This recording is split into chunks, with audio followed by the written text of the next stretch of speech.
Okay, great. Let's get started. First of all, I'd like to ask you a really easy question. What is your favorite color? The rainbow. That counts. I don't, you know what? That's interesting because it's not an easy question for me. I love color and like the colors of a peacock, the like the colors of the rainbow. I love them all separately and together. Does that count for an answer? That's beautiful. Okay, I'd like to get into your background a little bit. Did you grow up in Seattle? Where do you come from? I was born in San Diego, spent the first 2 years of my life on Wake Island, which is a tiny atoll. It's like the top of a volcano in the middle of the Pacific Ocean. They used it, it was a pivotal island for refueling planes in the World Wars. Then we moved to California, and I was there until I graduated from the University of California at Davis. And that summer, in my first real job working for doctors wearing nylons in Sacramento in the heat of Sacramento, 110 degrees every day, I thought I need to move somewhere where it's not so hot. And I ended up in Seattle. When was that? That was in 1984. Wow, so you've been here a long time. I That's have. interesting, though. I always thought it would be fun to grow up in a sun state as opposed to growing up in Seattle because I've lived here my whole life and I think it's just so gray and rainy and miserable 9 months out of the year. But our summers are beautiful, so it makes it worth it. But Totally. okay, so I want to talk a little bit about Showcase Your Shine by Rebecca Murray. Is that your business? That is my business. Yes. What do you do as a professional? I am a communication coach and an MC. So I offer classes, workshops, I have keynotes, and most of them are about using your voice, showing up in the best way possible, speaking eloquently, not too much, not too little, sort of the Goldilocks approach, to try to get your thoughts out as concisely and eloquently as possible to share your message and make a change in the world the way you would like. Okay. Do you work with individuals that come to you needing help or groups, or how does this work? Yes, good question. Yes, it is groups. I have done individual coaching, but that is for specific purpose. Let's say there's a CEO that needs to give a keynote at an upcoming conference, and they've put it off to the last, 5 days to try to get ready, and they don't feel prepared. So they might come to me and say, help. And within a number of hours, they have transitioned from sort of, scattered to focused and with the ability to deliver more powerfully. Wow, it sounds like you really have a gift and talent for coaching. That's hmm excellent. hmm Yeah, I would As say it's a superpower. yeah, that's Definitely. when did you realize that was your gift that you were going to share with the world? I think I realized it when I was a dog trainer for 12 years. Because as a dog trainer, and I've trained thousands of dogs, all different breeds, shapes, sizes, colors, and working with their parents, pet parents, I would often see them using way, way, way too many words on their pets and to confuse their pets, to scare their pets. And it just makes, communication is difficult. What pets need is clear communication, get my attention, tell me what to do, praise me for doing it right, redirect me when I'm doing something that you would rather me not do. Use as few words as possible, and tone and face and all those kind of things.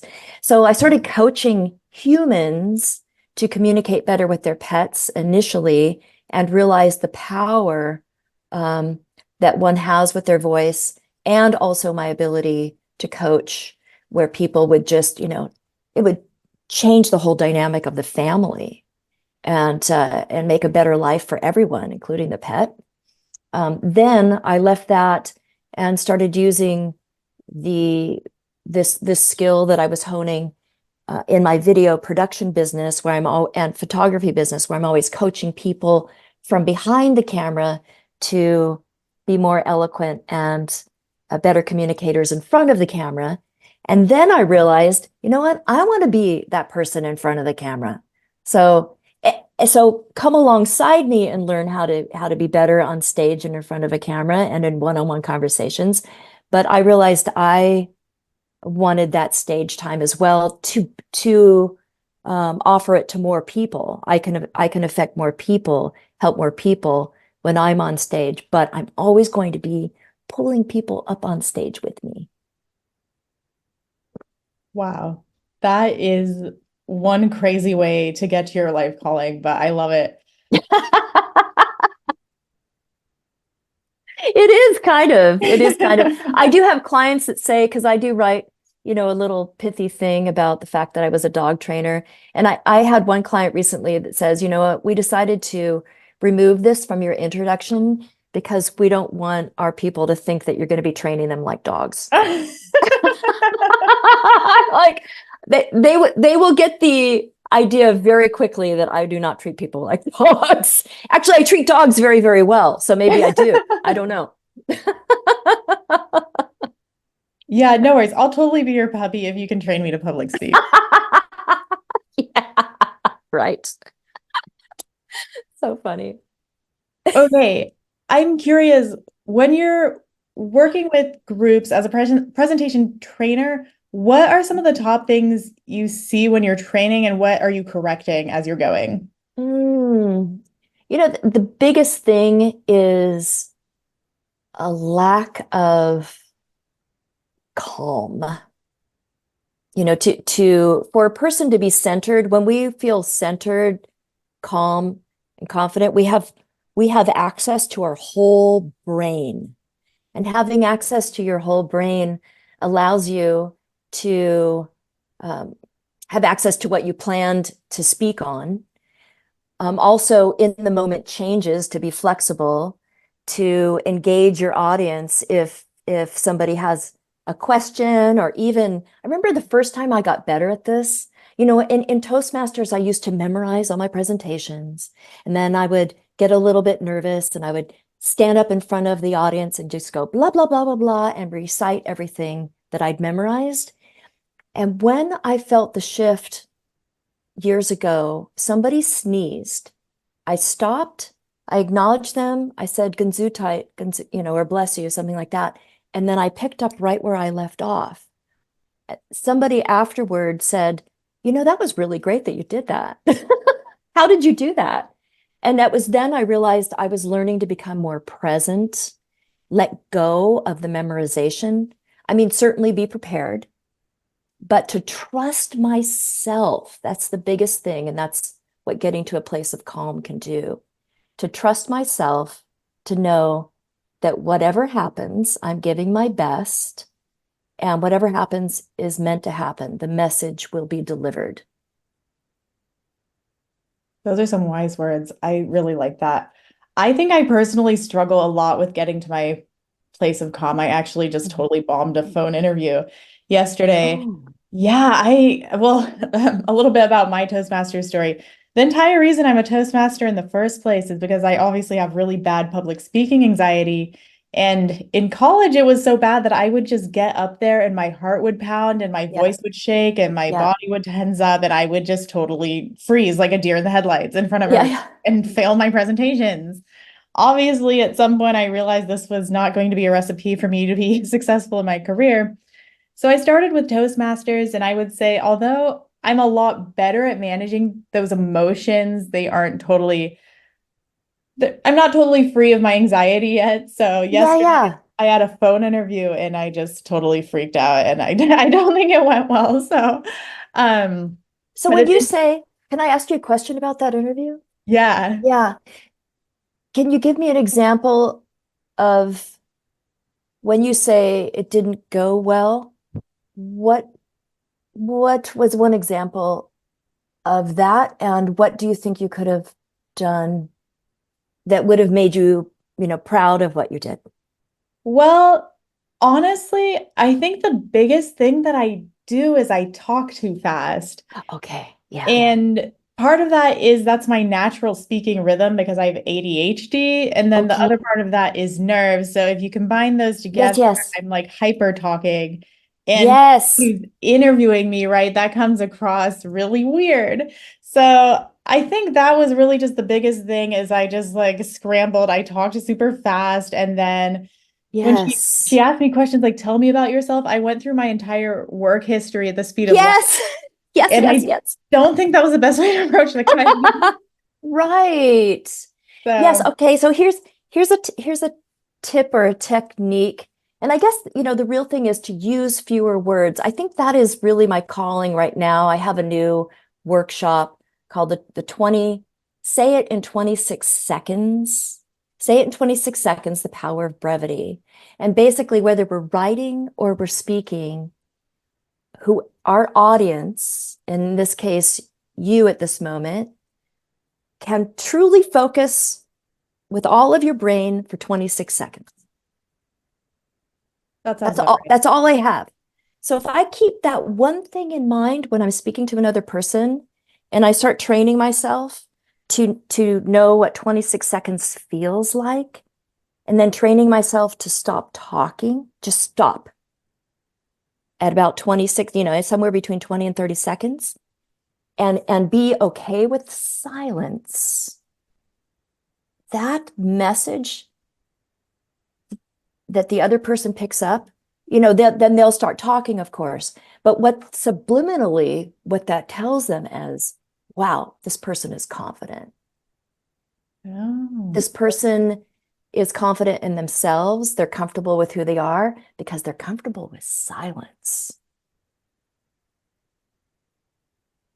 that's very interesting. You have a great point here. Silence is a very powerful way of communicating. I think the power of the pause is something that's very undervalued and not well Mhm. understood. I will try that at my next phone interview and I will let you know how that goes. Yes, yes. Well, here's one other thing that I was listened to a podcast yesterday, and this person said this, and I thought it was brilliant. So somebody asks you a question like that, tell me about where you grew up or how you're interested in this. It's the one, two, or three. So you start off your sentence with, well, one thing I can tell you is, well, there are two things that I think that come to mind when you ask this question. Oh, there are three things I think someone might need to know, about this topic. So one, two, or three, and then that limits you and gives you some structure to your answer. And when you're done with the one, two, or three, you stop talking and you can, if it's a conversation, of course, you might say, you might ask that person a question afterwards. So you're bouncing the ball back. But in an interview, we just stop talking. Okay, yeah, I'll try my 3 point agenda for the tell me about yourself. I was thinking of developing a 5 point agenda, but maybe I'll boil it down to 3 points. And I think they also want me to talk about who I am as a person, maybe not my work history. So I will be better Yes. prepared to tackle this one next time around. Yes. Yes. Three things you might find interesting about me are boom, boom, boom. Okay, now I want to ask you a little bit about your Toastmasters story. How did you get started with Toastmasters? Oh, yes. Well, I love talking about my Toastmaster story. It's been a wonderful experience throughout my life. I first was invited to Toastmasters when I was in college at UC Davis by a friend who I greatly admired, who became my roommate. And I always looked up to this person as a young woman who was going places. Like, I'm just going to do what she does. Whatever she says to do, I'm going to do it. She invited me to Toastmasters, and I immediately fell in love with it, got involved in leadership right away, met the dean of our university. So many doors opened up. I nailed every interview because of Toastmasters, became a very, very good interviewer. In fact, would be offered jobs that I didn't even want just because I could interview well. I had no experience for, just because I could interview well. And I moved to Seattle in '84, got involved with Toastmasters again, found a really great job because of Toastmasters, a career, not just a job. And then took a very long break until 2013 when I started that video and photo business. And I realized, I've gotten rusty. I have gotten rusty. It is your speaking ability, at least I'm still good at one-on-one, but speaking in front of an audience, the nerves were coming back, and I could feel that I needed some polishing up. I needed to get my speaking muscles back in shape. And so I rejoined Toastmasters, and I have been in ever since. It's really the best thing that I have done for myself. It is the number one best thing I've done for myself in my entire life. That's awesome. I would agree that I think joining Toastmasters is the best thing I ever did for my self-confidence, my presentation skills, who I am as a person. It's just Yeah. it's a great institution. Okay. I must ask, what has been your biggest public speaking failure and how did you recover and what did you learn? Oh, yes, that's good. Very good. Well, it's all about delivering value, isn't it? When we speak to an audience, if somebody says, I received no value from you, that is a hurtful thing to hear. Did someone say that to you? Yeah, I've had people say that to me. Well, in writing, like nobody would ever come up to my face and say, but here's the one thing to know is that in the same presentation, you can have a plethora of experiences and opinions about you. There will always be someone in the audience who's like, I knew everything you said. I've heard it already. I received no value, or I just don't like you, and so I'm not going to listen to you. Then there will be people who absolutely adore you, think you walk on water, want to roll out the red carpet for you somewhere else. And so at the times where I can look at feedback that I've received that's all over the map like that. And I gave a presentation not too long ago for a company it was probably the highest percentage, although it was a small percentage, it was still like high for me. The highest percentage of people who said, like 5 people who said, I didn't get any value from you. And that was really hurt. It hurt. It's hard not to focus on that. It's hard not to throw all of the good compliments out the window as if, what, those don't matter because those people don't know what they're talking about. I'm going to give all the validity to people that don't like me. I think that is the struggle. That is the struggle for most of us. So that I wouldn't say like was a failure, but for me, I realized that I didn't hit the mark for a number of people. And I have to take a look at that. When it's more than just one person, I have to take a look at what can I do differently? What can I do better? And seek out feedback, which I did from the conference organizer. I arranged it in advance. After this, I would like to have a one-on-one with you to better understand your point of view, what I could have done better, and how you felt about the whole experience. And he basically said, there was value in it. I know a lot of people got value.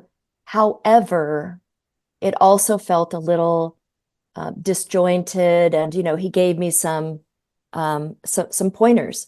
So I'm always learning too, even though I'm a paid professional. It did feel like a failure. I did beat myself up a little bit over it. That's the human condition. That's what we do.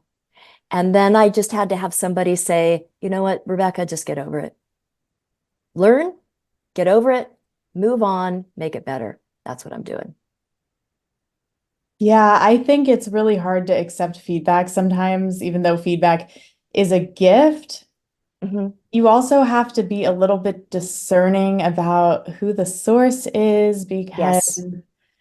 everyone's going to have a different opinion on you and your style. And some people are going to think you're great, like you said, and some people are going to think that apparently you have no value. So, Yes, I never want to see you again. I mean, yeah, they never want to see me again, these people. So that's fine. You know what? The even somebody shared this with me. You think of somebody like a famous person that a famous person that you love, whether it's a musician, an actor, whatever. There is no person on earth that everybody loves or even likes. There is no human being on earth. We're no different than that. So we have to keep remembering that. Yes, there are things that I can do to improve, but not everybody's going to like me. And you cannot be a professional speaker. You cannot be a professional speaker and not accept that. You have to accept that as a professional speaker. yeah, I imagine as a professional speaker, you're almost a public figure. So, Mhm. in a way, you're like a celebrity and people can love you, hate you, say whatever. Yeah, That yeah, right. it would be very intimidating. Okay, so you're a distinguished Toastmaster. How does Mhm. one earn this credential? Today, one earns that credential by completing two pathways, Oh. as well as a Distinguished Toastmaster project, which is typically it's a leadership type project. It used to be, and I think it still is, you have to either charter a club, sponsor a club, or mentor a new club. Then you also need to do a speech craft or a youth leadership project, I think is still. So it's not just the two paths, and it's check this box, check this box, check this box. And they're big boxes to check, which is why it generally takes people a number of years to achieve Distinguished Toastmaster. Yeah, it's taken me about 3 years to complete one pathway, although Yeah. I've been going at my own pace here and haven't been super aggressive about it. But two pathways I imagine would take a long time to complete, and then a special project. What was your special project? Well, I did teach a speech, what's it called? What did I just say earlier? No, I can't. Speech I, craft. yeah, speech Speech, craft. speech craft, which is a 6-week speaking course that you either hold within your club. We didn't do that. What I did is I found a nonprofit in town. I went to the executive director and I said, "Hey, would you have a group of leaders who could benefit by learning to speak more eloquently, clearly, confidently?" Like, yeah. And I said, "Okay." I invited another Toastmaster in, and then we took them through the 6-week course. So that was one thing. And then I also helped to charter a new club in town. So those were the two big things In Seattle? in Mount Vernon, Washington. Mount Vernon. Yeah. What's the name of the club? Well, it was Toast of Skagit. It was a corporate club that was open to the public, but sadly, COVID killed the club. Oh no, that's too bad. Well, Yeah, good for you though for doing all that and getting your distinguished credential. That is definitely something I aspire to do one day. good. That's good. Do you It's good. have any resources or mentors, books that influence your speaking style or career? I'm always reading books. Right now, I am reading a book called The Referable Speaker. I can't tell you who the authors are, but it is for professional speakers. And basically, the crux of the book is your keynote, your presentation on stage has to be so good that after you walk off the stage, people are already coming up to you saying, "How can I get more of you?" That's the whole idea behind that. And so their premise is you put a lot of time into your signature bit, your signature talk. And I can't really say, this is where maybe I struggle a little bit. I feel like I have so many new things that come into my brain all the time. Like, this would make a really fun workshop, this would be a really fun thing to do, that I'm always experimenting with the new things. So that is my one thing that I am learning, is that at least for a keynote, having a signature bit is a really good idea. Okay, awesome. I have never been a keynote speaker, but you never know. You never know. All right, you're very accomplished. However, do you have any future goals? Future goals in terms of speaking? Yeah, it sounds like you've climbed a few mountains in terms of starting your own business, being a Uh-huh. keynote speaker, becoming a distinguished Toastmaster. Are there any new mountains for you to climb going forward? My ultimate goal is to stand on a stage and speak to 10,000 people. Wow. I would love that. That's Yeah. beautiful. Or hundreds of thousands. I don't care. It's like one of those big, big auditoriums where you have like layers of people and they're in the balcony and that sort of thing. And to have a message that's worthy of not only an audience that size, but where people in that audience say, I know you well enough, and I trust whoever invited you here enough to know that I'm going to get value from you by sitting here for an hour or whatever it is. That's sort of a two-part thing. It's like to develop myself, my gift and my message enough that it is worthy of an audience of that size. That is an incredible goal. We are almost out of time here.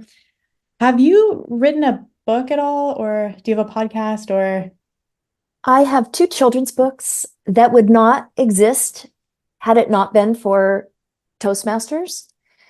As a Toastmaster, we're always digging up stories, looking through our lives, like what would be a good story to bring to the club, right? What would be a good story for me to learn to tell about myself, or a lesson that I've learned?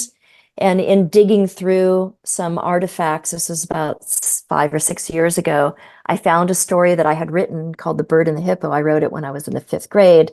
So I thought, what? This is so cute. I'm going to memorize this, bring it to Toastmasters, and tell this story and show some of my fifth grade artwork. And every time I shared that story and it sort of acted it out, as the hippo named Mitty and the bird named Fritz, they've got these, just these a few fun characters. Every time I shared it with Toastmasters, they said, "You should publish this book. It's so cute. You should publish it, publish it, publish it." And so I finally listened to the message of the wise Toastmasters, found an artist, and published that in 2020. Another story that I had written but never gave because it was just too sad I couldn't get through it without crying, but I have published this. It's called Pasado, the Heart of a Donkey, and it is about a donkey who was murdered in 1992 in Bellevue, Washington, Hmm. and the aftermath of his murder um, resulted in two wonderful things. The first wonderful thing was the animal, the laws that were on the books in Washington state surrounding animal cruelty, which basically people would just get a slap on the hand, were changed because of what happened to Pasado and people rising up in his name.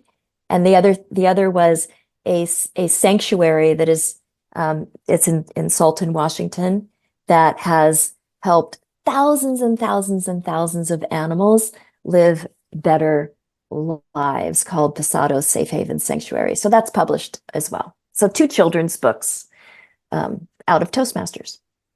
That's wonderful. I will definitely put the links to those books with the podcast so my group can check them out when this goes live.